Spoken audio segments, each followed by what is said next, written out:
ሀላ ሰላም አለይኩም ጋይስ እንዴት ናችሁ? ሰላም ናችሁ? አልሐምዱሊላህ እኔ ደህና ነኝ። አጠር ያለች ቪዲዮ ልሰራ ነው። ያው ሰሞኑን በሶሻል ሚዲያ የሆነ ቪዲዮ እየተመላለሰ አይቼ እሱም አንዷ ልጅ ከኢትዮጵያ ኑሮ የዱባይ እስር ቤት ይሻላል ያለችውን አይቼ ያው ከኔ ጋር ተያያዥነት ስላለው ነው ለማውራት የመጣሁት። ያው እኔ ስደት ላይ በነበርኩበት ሰዓት አትሊስት 3 ወር ምናምን ታስሬያለሁ እና ያው 3 ወር ስታሰብ ብዙ ነገር አይቻለሁ።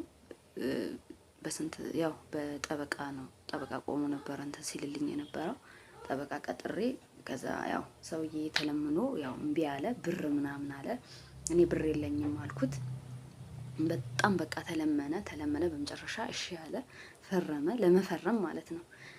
እና ከዛ ኋላ ነው የወጣሁት ከእስር ማለት ነው አልሐምዱሊላህ። እና ምንድነው ልጅቷ እንግዲህ በንግግሯ ከኢትዮጵያ ኑሮ ያው ያየችውን አይታ ነው እዚህ መጣ በጣም ብዙ ልዩነት አይታ ሊሆን ይችላል። ልክ ናት በራሷ ማለት ነው።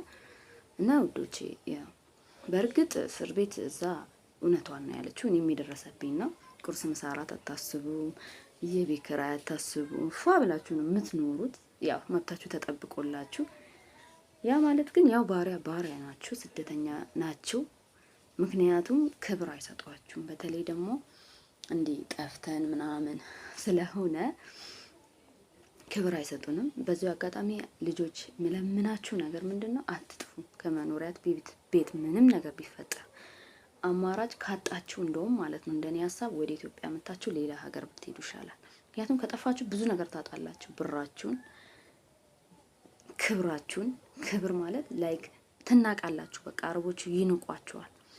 አንድ ነገር እንኳን አንድ ቃል እንኳን ማለት ነው ፍርድ ቤት ሄደን እንኳን ማለት ነው አንድ ቃል ለማውራት ራሱ እንዴት እንደተሳቀቅኩኝ እኔ ነኝ የማውቀው። ምክንያቱም ወረቀት ስለሌለኝ በሰዓቱ ማለት ነው። ምንድነው ወረቀት ያስፈልገናል። ያው ባንጠፋ ይመረጣል። ካልሆነልን ደግሞ አማራጭ አተን ካልተሳካ ወደ ሀገራችን ተመልሰን ሌላ ሀገር መሄድ ይሻለናል። ጋይስ ምንድነው ልጅቷ ያው የደረሰባት ደርሶ ነው። ኢትዮጵያ ያለው ነገር በጣም እንትን ነው፣ ከባድ ነው ከሚባለው በላይ። ግን ደግሞ እንደኔ ያኔ እንደዚህ እንትን ከማለት ቆም ብሎ ማሰብ ብዬ ነው እንትን የምለው።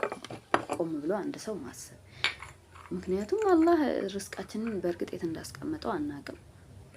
ግን ቢሆንም ከእስር ቤት ከዚህ ሀገር እስር ቤቱ ይሻላል ብላለች።